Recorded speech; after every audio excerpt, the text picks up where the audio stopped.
What up, what up, what up? Welcome back to Boston's Banter, where the sports are wicked and the banter is Pissah. I'm your host, Frank the Bank. With me, as always, is Keith LaCava. What's going on, Yoko Brono? Not much, Rex Brosman. Oh, Brosman. Okay, I like that one. Yay. Episode 38, and I mean, this is great. We got another trivia next week. We're going to do some more trivias. If anybody wants to come on for some trivia or just be a guest on, we're still looking for that. And Absolutely. Thanks again to our sponsors. If anybody else wants to sponsor too, let us know. And Absolutely. Yeah, let's jump right into our Wicked Pissah News. Here we are, Frankie, Wicked Pissah News. And like always, we're going to start with the Bruins update. So the Bruins are currently 28, 26, and 8 on the season. Still in 6th in the Atlantic, too, man. I mean, it's not looking any good for them right now. Ugh, yeah, they're playing like doo-doo. Yes, they are. So let's bring up what they did last week. They lost 5-4 in overtime last Tuesday versus the Maple Leafs in Boston, man. They were up 3-0 in the game. Dude, I was just going to say, man. I was watching. I was like, oh, they're coming out good. They look good. And then they lose. 5-4 in overtime. In Boston, mind you. In Boston, mind you. Yeah, for gross. sure. Followed by a 2-1 loss versus the Islanders last Thursday, also in Boston.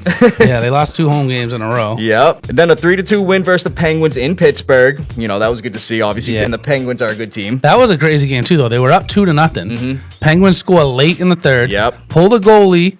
We get an empty netter. Yep. So we're up 3-1. You think it's over? Nope. Penguins score. They get a power play. Back, man. High stick, and there was blood, so it's a double power play. Yep. 4 minutes. So they score, and then they still have another power play. 6-on-4 for like the last 23 seconds. I thought we were gonna lose again. Yeah, somehow. man, and they pulled it out. That was Luckily, crazy. they held on and won. Yeah. And then lastly, a boring 1-0 loss on the road versus the Wild this past Sunday. Boring, 1-0, man. Of course. Yeah, that was a boring game, but I mean, just to be 1-3 in the last 4 is just they're not playing good hockey. No, right not now at all. So. Definitely not. I mean, it's not looking good for them, and especially we're getting close to playoff time. Yeah, too. I don't like it. Unfortunately, Frankie. But let's get into the Celtics update, and they actually pissed me off this past week too. Of course, yeah, that was crazy. Yes, Go sir. ahead. I know what you're gonna say. Let's get into nuts. it. So currently 43-18 on the season, still sitting at number 2 in the East, obviously behind the Cavs, and let's get into it. So to start off, they beat the Raptors on the road 111-101 last Tuesday, followed by a 117-97 loss to the Pistons in Detroit this past Wednesday. That's crazy too, the Pistons. I mean, the 10-point win gave us 6 straight double-digit wins, which was great. Yep. Then you lose to the Pistons, who actually have been playing better this year. Actually, they've been playing a lot better at the time when they beat us. That was their 8th straight win. Yeah. And actually, they were 8-0 at the time since they acquired Dennis Dennis Schroeder. But they lost by 20 to the Pistons. Who would have thought? But they've been playing good. But that's just weird, though, dude. They acquired Dennis Schroeder, and then they were 8-0 going into it. It's like, okay, guys. He gets moved around more than any player, I feel like. Gets traded every day. Oh, absolutely. And then Frankie, an aggravating, really aggravating 123-116 home loss versus the number 1 Cavs this past Friday. And, dude, we got to break this down real quick. Break it down. I mean, we're up 22 points in the game, and we lost. My boy just said it. The C's started the game up 25-3. Then the Cavs went on a 41-22 run to get back into the game, man. Jason Tatum had 46 points, 16 rebounds, 9 assists. He was 1 assist shy of a triple-double. Crazy. He's been getting a lot of those lately. But Donovan Mitchell, man, he just went 41. off. He went 41 points, 12 in the fourth, man, to help the Cavs get that win. I mean, for granted, the C's didn't have Drew Holiday or Kristaps, and the Cavs were at full strength. No, but we were up 22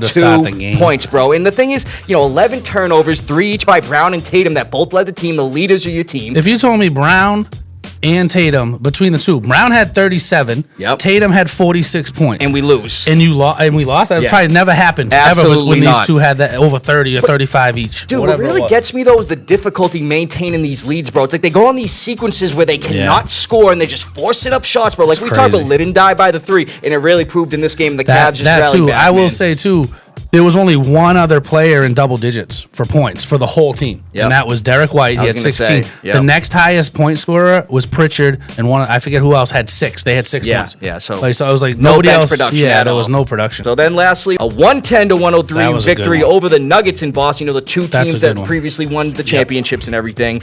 So the next game is Wednesday at home versus the Trailblazers, and then we got the Lakers in Boston on Saturday too. Yeah, I saw that. That's going to be a good one. It's going to be a great one. So let's get into some NBA injuries, Frankie. We got some notable ones, brother. Some big ones. Huge ones. Absolutely. So we'll start with 76ers big man Joel Embiid. He is out for the season with a knee injury, bro. The process, man, it looks like it's taking quite some time again, man. We've talked about that. There's been a lot of talk, like he'll play like a couple games and he'll sit a couple games. It's like, take him out, have the surgery or the rehab or whatever you're going to do, Get him ready for next year. He's not going to be able to play a span of any amount of games this year. No, absolutely not. And his size just makes his knees such a problem, I feel like. Well, this is the second straight year now. He's playing under 40 games, bro. Yeah, it's crazy. I mean, a few years ago, he was the MVP. We've seen what he can do, which I guess the silver lining is Paul George is stepping away from his podcast to try to help the team. I mean, they look like Duke right now. I mean, yeah, he's come out and tried to fire them up a few times, but at the end of the day, it's like Embiid is nasty when he plays, but the problem is that he's just always injured. Always injured. And always. Frankie, I don't know if you heard this. The 76ers actually could request a medical retirement by him.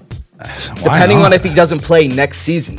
Yeah, it's been bad the last 3 seasons with that, or 2 seasons anyway, because he won the MVP 3 seasons right, ago. That's what I'm saying. And if agreed, he can no longer play, this upcoming season like we were talking about, so they don't have to pay his remaining contract and it would be wiped off the books for the 76ers if they do that. Yeah, I mean, that would be good for them. Absolutely. But Frankie, Embiid's not the only star who just got hurt. I know, and this happened last night, man, and this team is falling apart since the big trade. Yeah, since that trade. So Mavericks, Kyrie Irving, he had a knee injury last night. It turns out it was a torn ACL, and he's now out for the season, bro. That's a big injury for him because he moves like he's so back and forth. It's crazy the way he moves, bro. Yeah, I'm saying his ball handling and that knee injury could be a real big problem for him in the future too. So they made this trade obviously to pair AD with Kyrie, and they played 1 game together, and then AD got hurt, which is still currently hurt. He's still hurt. Yeah. Derek Lively's hurt. Dwight Powell's just coming back. Daniel Gafford's hurt. Luka, of course, a surgeon. The Lakers a surgeon. I know, they're number 2 in the West. The GM's getting fired, even though I'm sure again. Mark Cuban was involved in that deal, obviously. But I'm telling you right now, to save face for Mark Cuban, I guarantee you he may fire Nico Harrison. I mean, he might as well at this point. At this point, man. The Mavs are 10th in the West currently at 32-30, and it's not looking good, man. It's looking like the season is lost. I'm saying they were in the finals against us last year. It's crazy. Yeah. So, what are you going to do? Some other NBA news, big news this week is LeBron James. James, bro. He's 1 point away from 50,000 points. Okay, so that's tonight he plays. So he will surpass 50,000 points. Yeah, I was going to say, it's already done. The first player in history. And I mean, I'm going to talk about that and for the something headline else. I'm going to put here, I'm going to say LeBron reaches 50K points. First player in NBA history. He's the first. You know who's in second place is Kareem Abdul-Jabbar. Absolutely. And this is points for playoffs and for regular season. So his combined points are over 50,000. Kareem is at 44,000. Mm-hmm. So he has 6,000 more points than the second highest point scorer ever. So do you know who the highest active current player is, or the closest? And I will tell you, he's at 35,000 points. Yeah, Steph Curry, Kevin Durant. Wow. Okay. Yeah. He was 2 years before right Steph Curry. Yep. Yeah, So that's a good point. I didn't think of that. Another really cool thing that I saw that just happened. It was against the Clippers too. LeBron became the 4th player to reach 1,000 regular season wins. Yeah, I saw that actually. Tonight, if they win, he will tie 3rd place, Tim Duncan. And then if they win the next game, he'll go ahead of him. So he's going to go ahead of Tim Duncan this year, obviously. Absolutely. Do you know who's in second place? I mean, Kareem Abdul-Jabbar is in first with 1,074. So LeBron, if he plays next year, he'll catch him. Yep. You know what I mean? Do you know who's in second place? Isn't it like Robert Parrish or something? It is Parrish, yeah. Good guess. Yeah, so that Robert, was perfect. No, I see that, bro. 1,014. Robert Parrish. I thought that was very interesting. I didn't know that, but I was like, yeah. I didn't know that either when I saw that. I was like, Robert Parrish of all people. This year, probably. So I thought that was really cool. There was one other stat that I found to be really interesting. And in LeBron's career, so he has over 1,000 wins. There's 2 franchises, newer franchises, that have less wins as a franchise than he has as a player. And that's the Grizzlies and the Raptors. Yeah, it makes sense. So, they both were franchises prior to him being drafted. That's what I'm saying, yeah. But I thought that was really kind of cool. And then, of all the games he played... not the Thunder. They were actually, new when he was still in the league. Yeah, but I think they count on them as, the Supersonics, I think, is what they're saying. So, yeah, true. Of all the games that LeBron's played, 1,834 career games, do you know how many games that he had less than 10 points in? Take a guess. 0. No, it's 10 games exactly. Okay. Which is crazy. It's 0.005. So it's less than 0.5%. Wow. Of the games he's played in that he scored less than double digits. That's insane. Isn't that crazy? I saw that stat. I was like, I got to bring that up. You got to bring that. We always got to bring up the cool stats. It's unbelievable. These things are crazy. So, but hats off to him. You got a tippy cap, obviously. Absolutely, man. All right, from the NBA, let's get over to the MLB. And look at, I'm representing today. You are representing, the Red Sox on, man. So Red Sox update, they're still in spring training. Let's see what they did this past week. They got demolished 8-2 by the Rays this past Wednesday, followed by a 6-5 win over the Tigers last Thursday. Yep. Then this past Friday, a 7-5 loss to the Phillies. And then they had 2 games over the weekend. An 8-4 win over the Twins last Saturday. A 6-4 win versus the Mets this past Sunday. That was a good one. You know, that's a good team right there. Yep. And then yesterday, a 6-6 tie versus the Orioles. They went down 4-0 in that game, came back. I thought that was a good comeback. Obviously, it shows that they got some heart, too. And that's what we like to see. But. And, bro, actually, Brockton and Middleborough native Sean Newcomb made his second appearance on the mound. I wasn't even aware of that, bro. That's so cool. We got a Middleborough native that was playing for the Sox. That's awesome, yeah. Oh, absolutely. And then lastly, a 12-4 win over the Pirates today, bro. Just killed them, 12-4. Yep. So it was good to see the Sox doing some good things, Frankie. I love it. All right, let's move over to the NFL, and we got some big news, Frankie. Yeah, we do. We'll start with the Eagles, and they signed Saquon Barkley to a 2-year, $41.2 million extension that involves $36 million guaranteed at the signing, making him the highest-paid running back in NFL history. Absolutely. Not only that, he's the first running back in NFL history to average $20 million a season. $20 million, yeah. That's good. Good for him. Reset the market right there. Right. So if you actually look what he got signed to last offseason by the Eagles, it was like 3 years, like 37-something million. Yep. Now that's getting added on with another 2, so they wanted to lock him up, bro. It's like $78 million total the contract's worth now. Amazing. And he's worth every penny of it. He is. You know what I'm talking about, Frankie. All right, so let's move over to some franchise tags, and it really pisses me off. Why don't you start with the first one, brother? I mean, T. Higgins, we were hoping to get him. We talked about him as a possible free agent for the Patriots and a good fit for us. You know, again, I'm glad we didn't have to spend that crazy kind of money because he's looking for above $30 million. They franchise tagged him, and you know the GM saying all the right things. Like we did it so we can try to negotiate a long-term extension. Yeah, which again they may tag and trade. You never know. So they have to pay him, you know, just north of $26 million, which is still a lot. I was gonna say, bro, it's still a lot of money. They said this last offseason too. They're working on a deal, and then mind you, too, you still gotta get a deal done with Trey Hendrickson and Jamar Chase. Jamar Chase coming up the year after this, and obviously they want to get him locked up. And Hendrickson's an important piece too. But they obviously want to keep the team together. I don't blame them for doing the franchise tag. But they from did it twice, right? They did it twice. From a fan standpoint, when we were looking to lock him up as Patriots fans, bro, we don't like that. Again, I mean, we talk about it like Jamar Chase is the best receiver on the team. He's one of the best receivers, if not the best receiver in the NFL. So I mean, T. Higgins should have good seasons. I mean, they literally were like 8-2 with him or something, and 1-4 without him last year or something crazy. So I mean, when he's out there, they play a lot better. It was funny. I don't know if you saw on X, old Twitter, X. He just wrote tag.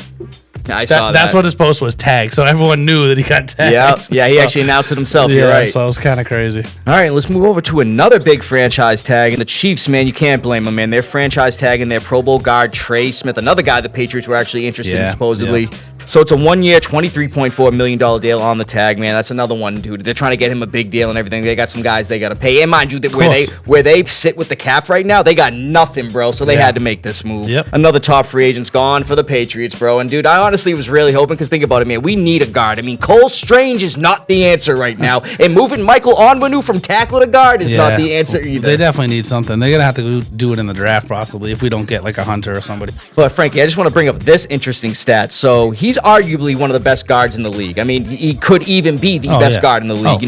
What's that guy's name? Zach Martin. He just retired. Martin's gone, listen to this. Out of 1,115 snaps played last season, he allowed 0 sacks. That's awesome. Yeah. Bro. That's what you want to hear. Yeah. So I wish we had a chance to get him, but it's not happening. So we got another notable Chief returning to the team, and tight end Travis Kelce has announced, actually on his podcast, the New Heights podcast he does with his brother, that he's returning, and quote unquote, he couldn't go out like that after they got killed by the Eagles in the Super Bowl, bro. Can you blame him? I can't. I mean, he could go out however he wants. I mean, at this point, he's the first ballot Hall of Famer. Absolutely. I mean, let's be real. He's got what, 3 Super Bowls? First team, and I mean, like everything. He's just, it's automatic. He's one of the top 2 or 3 tight ends ever. So. Well, the way I look at it, especially losing the Super Bowl, it'd be one thing if he won, but especially his stat line. Only 4 catches, 39 yards. It'd be one, like I said, if he had that stat line, they win. Maybe he just walks in and leaves the game like, whatever, I won. I got my I didn't think he was going to go out like that or even retire. But obviously, you get banged up and you're pissed about losing. Sometimes you think about it for a second, but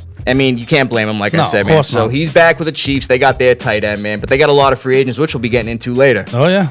And Kelce's not the only Super Bowl winning star to return to his team. And with all the speculation we kept hearing about Matthew Stafford, he's meeting up with Tom Brady and going skiing. He's probably going to the Raiders and all this. Nope. He's actually returning to the Rams on a restructured deal. Yeah. I saw a funny clip on that where a guy was kind of making fun of it, like, he's pretending to be the Rams GM, like, go ahead, Matt, take a look at the free agent market, and then he comes in as Matt Stafford. Hey, I took a look out there, and I really would just like to rather stay here, and like, so sure, we'll sign you, but you're gonna take a huge pay cut. But yeah, no, so he's going back to the Rams, and they didn't want to have to rely on Jimmy Garoppolo, and I don't blame him. No, I mean, he's still got talent, obviously, and it's I think he's he's got a couple years left, in my opinion. Oh, absolutely, as long as he can stay healthy. I mean, they may not have Cooper Kupp next year, but with Puka Nacua, Kyron Williams, and the guys they got there, man, he can still put up some numbers. And their defense really came on late, and they drafted a couple monsters last year. That's what I'm saying. Young they defense, have a good team for the next couple years. Keep the veteran quarterback in line, I'm surprised they're not keeping Kupp, honestly. That's what I'm saying, bro. So Stafford will be back for his 5th season with the Rams. Last season in 16 games, he had 3,762 yards, 20 touchdowns, and 8 INTs. So we'll see how they do next year, Frankie. Not bad. And let's stay in the NFC West. We have our first major trade of the offseason, and the 49ers have traded star wide receiver. You can even call him a running back, too.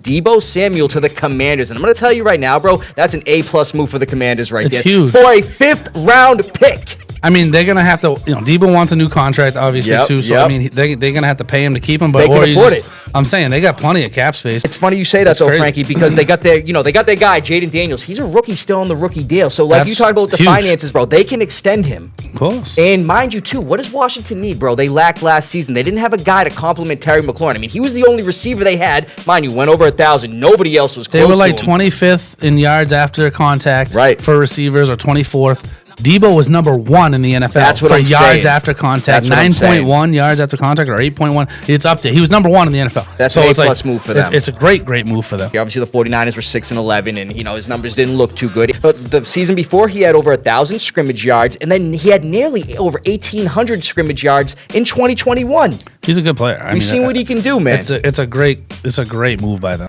So Jaden Daniels going to love that, brother. That's awesome for them. And then lastly, Frankie, we're going to get into some notable NFL cuts from this past week. So the Eagles, they actually dropped 2 of their guys in the secondary, cornerback James Bradbury, and then this one here was a surprise, cornerback Darius Slay, that's crazy. Well, I heard they're going to save try to re-sign him or something. Well, save $4.3 million against the cap. I mean, they did this already once with nasty, him. Though. That's what I'm saying, bro. You can get a good corner for 4.3 ain't nothing. And he's a veteran too. Keep him with Cooper DeJean next year. I'm saying, they got rid of 2 guys, man. So Cooper's running that secondary right now with Reed Blake and shit, bro. What do they call them? The exciting whites? Yeah, they're gonna be nasty. Wide receiver Devontae Adams getting released. I just saw by that. The That was Jets. today. Yep. Yeah, that's crazy. Yeah. And then lastly, Frankie, I just want to bring this one up because it's funny. So guard Alex Kappa got released. I saw that. 17 mil they saved though. Yeah, so they did save some money. But Frankie, you know what? He's actually a Triple Crown winner too. You know what I mean by in terms of that? So let me show you this picture real quick. Let me see this. Jamar Chase won the Triple Crown on their team for receiving. This dude won the Triple Crown for being the worst offensive lineman, bro. He was getting paid well, too. Dude, tied first in sacks, first in pressures, and first in quarterback hurries, bro. I mean, yeah, that's crazy. So, I mean, Burrow definitely got hit a lot. I mean, the guy started 50 games from that. Explains why Burrow was getting beat up. Yep, that makes sense. Good cut there. Save some money. Yes, sir. So, yeah, that's all we have for the Wicked Pissah news. We do have a little Foxborough focus this week to talk about. There was some Patriots news, so why don't we jump into that? Alrighty, Frankie, here we are. Foxborough Focus. Been a few weeks. I know it has. The combine was this past week. The teams are starting to meet with the prospects, try to see what they're about. Like and even if they're not working out, they're personally meeting them and everything. Yep. So Vrabel and the Patriots actually met with 2 of the top prospects, bro. They met with a lot of guys, but I'm going to bring up these 2. Abdul Carter, who's a projected number 1 pick, which a lot of people are talking about now since he's not getting that surgery. And wide receiver cornerback Travis Hunter, bro. Hunter's an animal. But I'm going to tell you right now, I like the idea of Hunter falling to us at number 4, bro, because you look at it this way, right? So they're talking about Abdul Carter potentially going number 1 to the Titans. Yep. And then you look at the 2 picks after that, which are the Browns and the Giants. Mind you, those 2 have an obvious need at quarterback. I could easily see Hunter falling to us at number 4, bro. At first, I was thinking he could go number 1 to the Titans. They were talking about drafting a generational talent. Now they're looking on the defensive end, bro, which it's going to be funny to see what happens. Like, nobody's a lock for number 1 this year. Yeah. Let me show you the clip that Vrabel was talking about. I was curious, from me, have you been insulted at all? Because I feel like with Travis Hunter, everybody's talked about Champ Bailey and Charles Woodson, and I feel like you've not got mentioned properly in this conversation. We did have, I don't know if, I'm sure Travis doesn't even know, but we were kind of jawing back and forth as he left last night. And I said, you're not the only one that played two-way swim. Yep. Like, there were some other guys that did this too. and he kind of looked at me and we laughed. Yeah, and then you turned into Coach Signetti. Google me. You know what I mean? Just go ahead and Google me, you know? I'm not going to do Super that. Bowl, you know, just Google me, man. I did it in Super Bowls, you know? But yeah, you know what I mean? Vrabel had to give him a quick history lesson, be like, hey, man, you weren't the only guy to do this. And Vrabel did it pretty consistently, man, playing on the defensive end as a star linebacker, and obviously when they put him out in those formations. Oh, yeah. I loved it. He caught so many of those balls. Every catch that was thrown his way was caught for a touchdown, 2 in the Super Bowl. I loved it. So that was cool, man. They were kind of joking around there, getting comfortable with each other. That's awesome. I love it. I hope we get him, man. And then we got another piece of Patriots news, and the Patriots are actually allowing starting D-tackle Devon Godshaw to pursue a trade. But I'm going to be honest with you, man, I don't really see the market booming for him or teams really going crazy for him. No, I mean, it's the right thing to try to do, I guess, before the draft. And right. Again, if you can get some capital for him, great. I'm going to tell you right now, bro, I could see that being like maybe a 2028 7th round pick or something like that. 2040. You know what I mean, bro? I mean, last season, the guy only had 67 total tackles, no forced fumbles, no fumble recoveries, no sacks. I mean, if you look at his 4 total seasons with the Patriots, only 2.5 sacks. It makes you wonder if it's like, Vrabel's basically telling him, listen, you're not going to have much playing time. Well, so it's actually funny you say that, which actually I did read this. I heard that, the kind of schemes they're trying to implement on this new defensive front, especially with new defensive coordinator Terrell Williams, they're trying to focus on more speed, especially on the up front guys. Yeah. And he doesn't really fit that. He's a run-stuffing D-tackle. He's a good for run stop. You know what I mean? But they're trying to, like I said, get into some new guys, some new schemes, and that fit that mold. I've heard rumors about us looking at Milton Williams from the Eagles, Harold Landry. We even said Jeffrey Simmons. Landry was a big thing because obviously in Tennessee. Right, and Jeffrey Simmons. So I would Simmons love both too, of those guys, bro. But we'll see what happens with that. I mean, I'm sure he will get the trade. I mean, it's funny, though. He just signed an extension with us this past July, bro. So who knows? He must not like Vrabel or something. Yeah, who knows, man. Yeah, like you said, man, he's probably not going to get much playing time. I doubt it. Yeah, we'll see what happens, brother. And then lastly, Frankie, like we're talking about trades over here. So the Patriots, they're in the market for a receiver, obviously, and we've heard the rumors about what they're looking for in free agency. T. Higgins is off the market right now. You still got Chris Godwin, Diggs, Amari Cooper. But which we're going to talk about in a few minutes. Right, but dude, the Patriots kicked the tires on a trade for wide receiver DK Metcalf. But not only that, brother, they also hit up the Eagles for A.J. Brown. That just happened today, apparently. It's crazy. We could have had A.J. Brown. Yeah, man. We had Tom Brady. But it's like crazy. Like they took, what's-his-face from Arizona State. N'Keal Harry. N'Keal, yeah. It's unbelievable. Over him, Debo, Terry McLaurin. DK too, right? DK was in that draft too. So it's like so disgusting. All these people we could have had over N'Keal Harry, who's probably not even going to make any team this year. Maybe a practice squad. He transitioned to tight end, bro. He's not.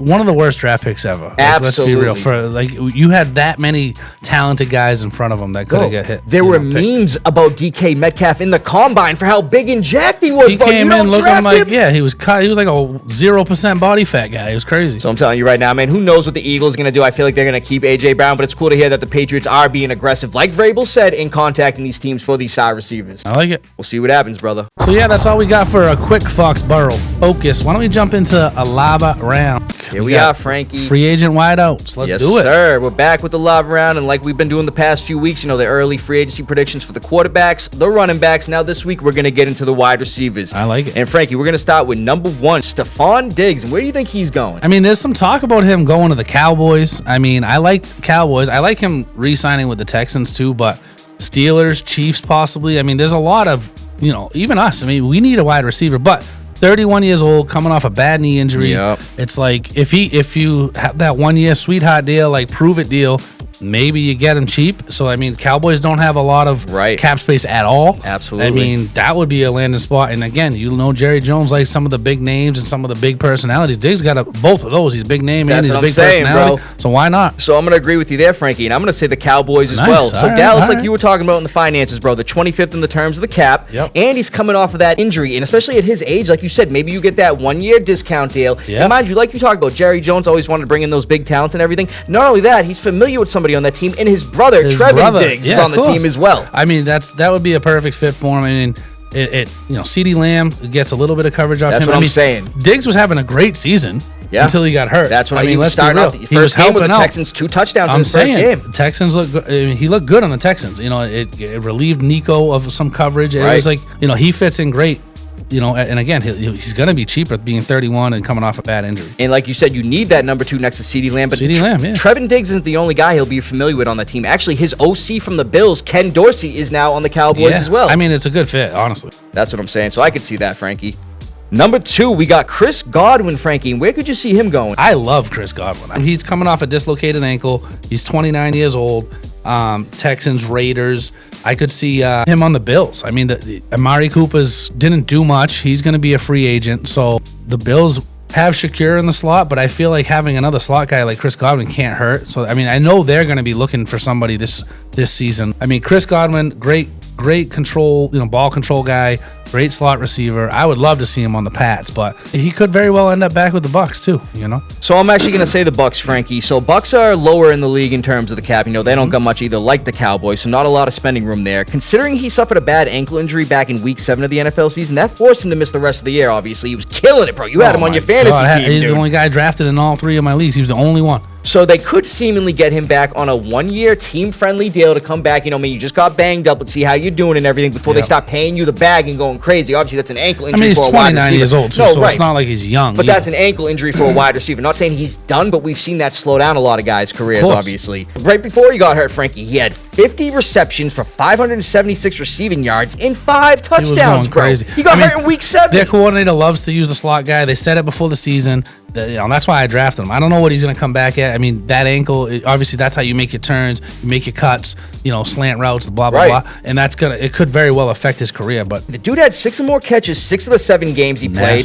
So I'm going to tell you, I think you bring back Godwin. And mind you, too, you pair him up with Evans, who you re-signed last offseason, and then booming rookie from last year, Jalen McMillan, who had like 7 touchdowns in the last 5 games. And they got rookie this past year, Bucky Irvin. I mean, their offense looked great. They just got to work on the defense. I'd bring him back. Baker Mayfield was the number 2 fantasy player for like half the season. I'm saying Baker looked great. That's what I'm saying. Their offense looked great. I mean, K. Daughton's not a bad tight end. If you bring him back, your offense is pretty much set. Pretty much formed. Said. You just got to work on defense in the draft. That's all you got to do. That's all you got to do. I like it, Frankie. So I could see him going back to the Bucs. Number 3, we got Amari Cooper, Frankie. Where could you see him going? I'm hearing different things on this one, but the Bears. I keep seeing stuff about the Bears. I could see that, actually. And Keenan Allen's a free agent for the Bears, who we're going to talk about next. But, I mean, he would fit in well, again, with you pairing him up with a Dunze and DJ Moore and a young quarterback. I mean, this kid, he didn't do much, again, with the Bills, but he's a guy, he's a locker room guy, good player, veteran player. Absolutely. To give you a third receiver like that's a good fit. That's a good potential fit for him. I like that, actually. Yeah, I think is probably the number 1 spot. Again, he only had 547 yards last year and 4 touchdowns between the Browns and the Bills. Right. So the Bills could bring him back too, but I think the Bills are going to go elsewhere.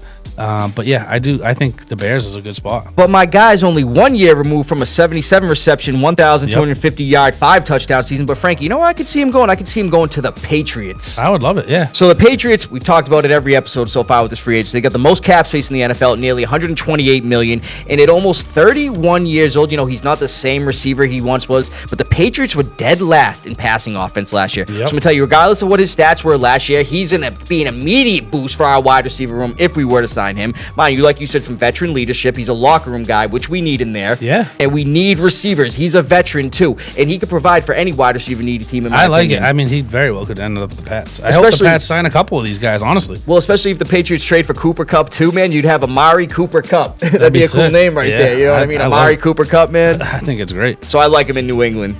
Number 4, and like you just said, Frankie, Keenan Allen, and where could you see him going? Well, this is kind of an easy one. He's come out multiple times and said he only wants to play for 2 teams. The team he was just on, the Bears, and his old team, the Chargers. He even posted a bunch of plays, him running routes with the Chargers jersey on, and he tagged Justin Herbert in one of them. So it's like, I mean, he wants to go back to the Chargers. It sounds like the fans want him back. He was nasty on the Chargers. He was good on the Bears. He wasn't as good as he was on the Chargers. He was a fan favorite. I mean, to have him and Ladd McConkey, I think that would be a no-brainer. Josh Palmer's a free agent too, mind you, for the Chargers. So it's like, and he's not even anywhere near on the level of Allen, in my opinion. Bringing Keenan Allen back, again, team-friendly deal. If you know the guy only wants to play for you and the Bears, guess what? all those other 30 teams aren't, the market's a lot less when you come out and say that. So I'm going to actually say the other team you just mentioned and the Bears, and especially with the Bears coaching overhaul, Ben Johnson, Antoine Randall, obviously last year with the Eberfluses of the world and everything, garbage play calling. But I could see him going back there, especially with the talented offense they already have in DJ Moore,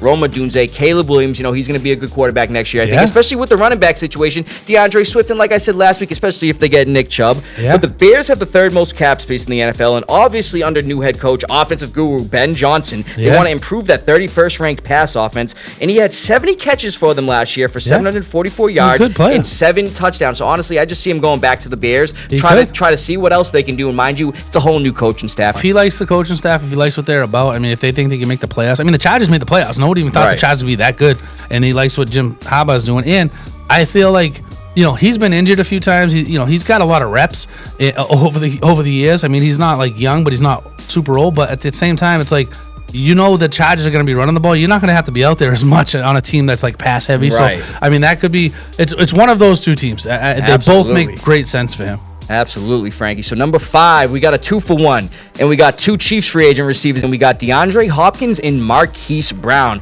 And we're going to start here with DeAndre Hopkins, Frankie. Where could you see him going? He's 32. He didn't have a great season by any means. There was talk about him going to the Chargers too. He could stay in KC. He's a veteran guy. He could end up on Buffalo. To me, I think getting him cheap on the Chargers, Keenan Allen back, Ladd McConkey, I'm going Chargers on him, too. Right. Frankie, I'm actually going to say this, man, where he once played. I think he could go back to the Texans. He could, yeah. That's a good spot for him, too. So the Texans had a dip in pass numbers from C.J. Stroud's rookie year where they were 7th ranked. They were 22nd ranked in total offense last year and 21st ranked in pass offense. So they needed the help. Mind you, Stephon Diggs got hurt. He's a free agent. You still got Nico Collins there. Yeah. I say you bring back D-Hop where he is a fan favorite, obviously. Steph Diggs is a free agent, too. And Tank Dell's hurt, so obviously they need the help at the receiver end. You bring him in, you pair him up with C.J. Stroud, see what he can do. Obviously, he had Pat Mahomes last year, and, his numbers weren't the greatest. I know, but again, think they would have been better with all that's what I'm saying, bro. But again, I could see him going back to the Texans. Obviously, where the money, they don't want to spend too much money, and it would be a good reunion, too, to have him back there, in my opinion. That would be a cool spot for him to land. Again, 32, he's not going to be a number 1 anymore, in my opinion, but he still can be that outside guy and open up the middle of the field for people. If he's smart, you try to find a team that you're not going to be the number 1 on, a 2 or a 3 guy. Right. Again, the Chargers make a lot of sense. You put them on the outside, you open up more of the middle for Ladd McConkey, and you still have, Quentin Johnson and D-Hop. Well, I think that makes sense. And I think same thing you're saying, exact same thing. When Nico gets open, he's more of a barn burner, but you have the middle of the field open as well. Well, he played in 16 games last season, especially at his age at 32. That's good. He's not going to get injured there. And the year before with the Titans, he had over 1,000 yards, so he can still do things, He's nasty. And then we got Marquise Brown, Frankie. And where could you see Marquise Brown going? This guy, to me, is the most compelling one. He is a speed demon. This kid is a speed demon. So there's a lot of teams that need a guy on the outside that can, again, open up the middle of the field. So you got to respect his speed. If he comes back healthy, again, you might get him on a cheap deal. He only had like a $7 million contract last year.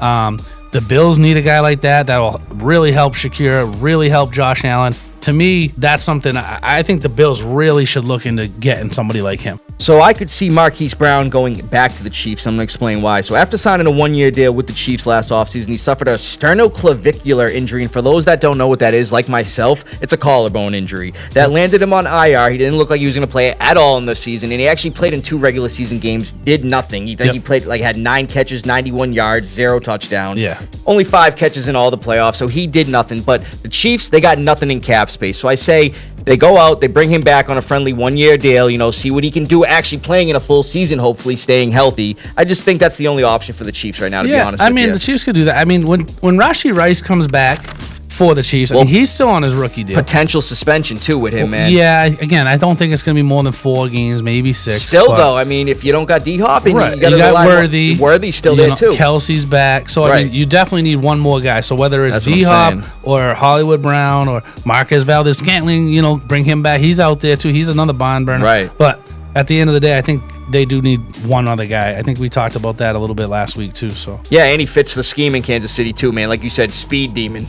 Yeah, I think that exactly. So, especially if Rashee Rice is suspended, you got Worthy and you got Brown, man, as the 2 options, and you got Kelsey back, too. And then when Rice comes back, you got You got 3 nasty receivers. One of them. I would go after Brown more than D-Hop for sure. Yeah, absolutely. In my opinion. I agree, Frankie. So yeah, another great episode, Keith. Episode 38 is crazy. We're moving right along here. So I know, man. Especially with these promos, man, we've been doing. They've been fun, but I didn't see much coming out this week, bro. So what did you see coming out? I mean, a great show I watched. It was on Netflix. Was Daredevil. I thought it was really good, and Marvel actually brought it back for season 4, 7 years, after the first 3 seasons here. So that's actually starts tonight. It's called Daredevil Born Again. It comes out tonight. Yeah, I'm gonna check that out. Yeah, I don't know if you know this about me, but I actually have powers too. You ain't got no powers, Frankie. What are you talking about, bro? What the Dude, I'm out of here. Screw this. Nah, Keith. I ain't gonna eat you, man. I ain't gonna eat you. But I just wanted you to know about that. So, from Bean Town to your town, stay wicked, Pissah. Dude, you're talking about Daredevil and you just turned into Venom. Yeah, but whatever that was, from Foxborough to Yerborough, thanks for listening. We'll see you guys next week.